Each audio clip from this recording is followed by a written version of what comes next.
Hello મિત્રો, જય દ્વારકાધીશ. સ્વાગત છે તમારું મારા નવા બ્લોગમાં. આજે આપણે વાડીએ જીરું જોવા જાશું.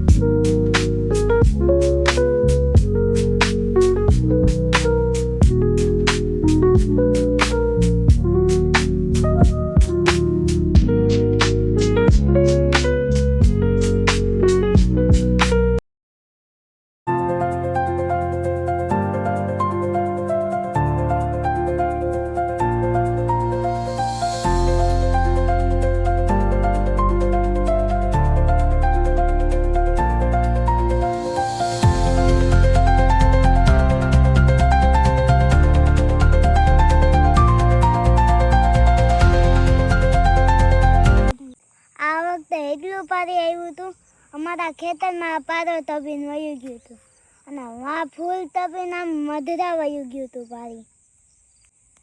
અને અહીંયા મગર આવી હતી. આ સાઈડ ટ્રેક્ટરની લાઈટ કરી તો મગરનો ફોટો પાડ્યો.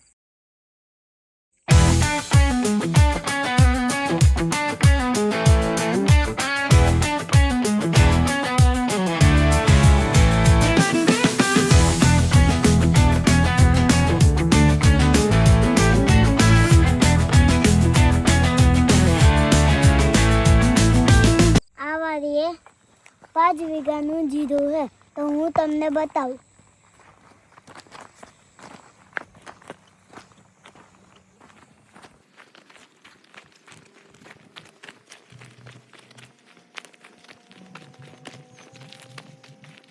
ને ઓલું છે પણ દાણો બાણો સારો થઈ ગયો છે. એવું જે દાણો જુઓ ફર્સ્ટ ક્લાસ થયો છે, નથી થયો? આ સુકારો છે અને આ તમારે ઈ જીરું છે. એટલે જીરું બોલો માધુભાઈ. આ મારું જીરું છે 5 વીઘાનું. દાણો ભરાઈ ગયો છે. અહીંયા દાડા ભરાઈ ગયા. અને આને આને શું કહેવાય ખબર છે માધુભાઈ? આને માળ કહેવાય. આમ ઉપરા ઉપર શું કહેવાય? માળ. આ માળ કહેવાય. પહેલો માળ, બીજો માળ, આ છેલ્લો ત્રીજો માળ કહેવાય. પણ 2 માળ જેવું અમારા હાથ ઉપર રહે અને 5 થી 6 મણની એવરેજ અમે ગણીએ છીએ. કેમ માધુભાઈ? આ તમને હું જંગલ બતાવું તો જોવો.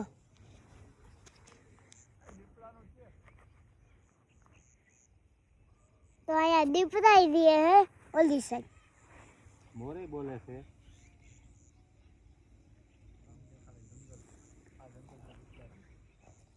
મારી પાસે તમે જોવો છો એ જંગલ છે. આ દેશી બાવાનું જંગલ છે તો વરસાદ છે. વરસાદ છે તો ખેડૂતનું જીવન છે. અહીંયા કેટલા મોરલા હશે અંદાજે? 1000 મોરલા. 1000 મોરલા છે. અને અહીંયા ઝૂમ કરીને જીરું જોવો તમે. ના ના છે, જીરું તો છે જ પણ અહીંયા ઝૂમ કરીને જોવો. હા ના છે, દાણા થઈ ગયા છે પણ ફુકારાનું ઓણ બહુ છે.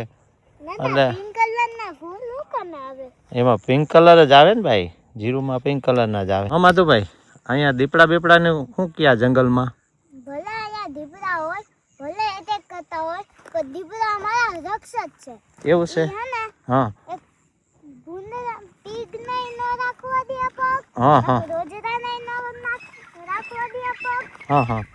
ઈ હે ને સીધા દાહ મારે. એવું છે? 6 કિલોમીટર ની તો રાતે ગમતાથી દાહ મારે. બરોબર છે. તો આપણે મજૂર લોકોના બાળકોનું ધ્યાન રાખવું પડે. મજૂર લોકોના બાળકોનું ધ્યાન રાખવાનું. હા હા. જેમ કે મારા 7 વર્ષના હોય એના મારા જેવડા, હું અત્યારે 7 વર્ષનો હોઉં તો બોલો હું તો મારું ધ્યાન રાખું. ઈ તો લપાઈ નાવાની વસ્તુ છે. હા હા. એને જો મજૂરના છોકરા એકલા ધ્યાન ન રાખે. હા હા. ઈ હે ને ગમે ને આમ જંગલમાં ખોવાઈ જાય તો શું કરવું? અને એ ઓલો ઝાડીમાંથી હટાઈ નાવાનો એટેક કરે ઈ વસ્તુ છે. આજનો બ્લોગ અહીંયા પૂરો થાય. અવાજ બ્લોગ જોવા માટે ચેનલને લાઈક છે, સબસ્ક્રાઇબ કરી દેજો.